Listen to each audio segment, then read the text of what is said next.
Hey guys, today I'm going to show you how to make TNT that does no damage.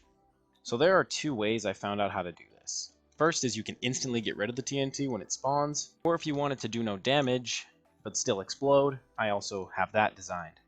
So to prove that TNT actually works, and not just it doesn't explode at all, TNT works.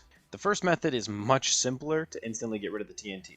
Now with this, it just disappears once you turn this on. All TNT in your world just disappears instantly. So how this one works, this is really easy. It's literally just kill all entities type equals TNT. This one, however, is the one that's going to actually be more complicated and actually require the tutorial that I'm making right now. So let's demonstrate this one real quick. Place down TNT. It starts to explode. Oh boy, here it goes. You can kind of see how it works because you can see the flicker of a creeper, but we'll get there. Before you can understand how this works, you have to understand what this is. And this is the most important armor stand that ever lived. So what separates this machine that instantly kills TNT and this machine that lets it get there is this armor stand. This is the armor stand that's going to be running scoreboards. So hang on, let me pull that up for you. So all those numbers on my right side, on my right scoreboard, that is this armor stand right there. That's its ID number, basically. It's got a score set timer 0, and as this runs, this will keep adding 1 until it hits 80. Once it hits 80, it will delete the TNT and summon a creeper that has an explosion radius of 0 and a fuse of 0, which means it explodes instantly and does no damage, and then it will kill the TNT. So the first thing you're going to want to do is build this in your spawn chunks, because if these are unloaded at any time, or this armor stand is unloaded at any time, then it won't work. But now on to actually building it. So it's not as simple as just grabbing an armor stand and placing it in here. No, you need a special armor stand. So you're going to need to summon one yourself. I'll put all the commands in the description, by the way. /summon Minecraft armor stand right where you are, custom name, timer, or whatever you want to name it. TNT timer, timer armor stand, whatever you want to name it, it doesn't matter. So hit enter, and it will summon that armor stand right where you're standing. And I would protect this with your life, because if this armor stand gets deleted, it's over. And now before we can actually start placing down command blocks, we're going to have to actually set up some scoreboards. So there are 2 dummies you're going to have to add. /scoreboard, objectives, add. So you can name it anything you want, but I just wrote timer. This is actually going to be what the timer that ticks down how long the TNT takes to explode. This is where that is. So scoreboard objectives, add timer dummy. You're going to need a second one, and this one doesn't actually do anything, and that's the point.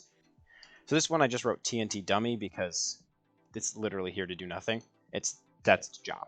Okay, so now that you have your armor stand and your scoreboards added, you're going to need 1 repeat command and 4 conditional chain commands. Again, all of these commands will be in the description, but this one, you type in execute at all entities type equals TNT, run scoreboard player set all entities tntDummy 1.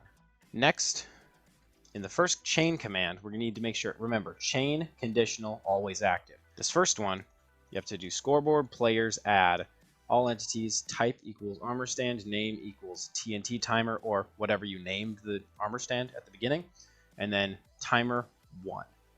The next command block, you have to type in scoreboard players set all entities type equals armor stand, name equals TNT timer, scores equal timer equals 80 ...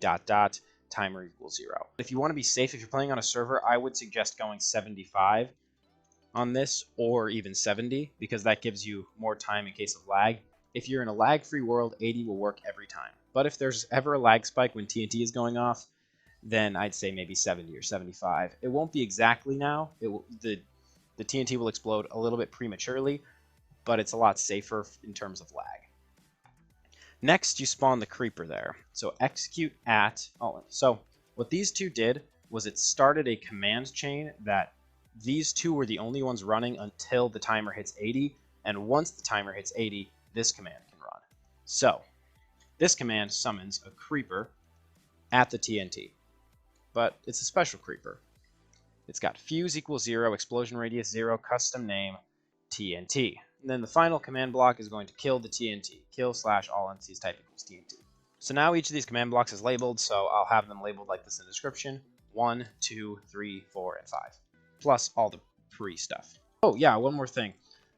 There's a slight limitation with this, whereas if you have multiple TNT going at once, it will just choose the first one. Whenever the first one's going to explode, it's going to kill all of them, which isn't a big deal, but I just thought I'd let you guys know that. So that's how that works. Thanks for watching.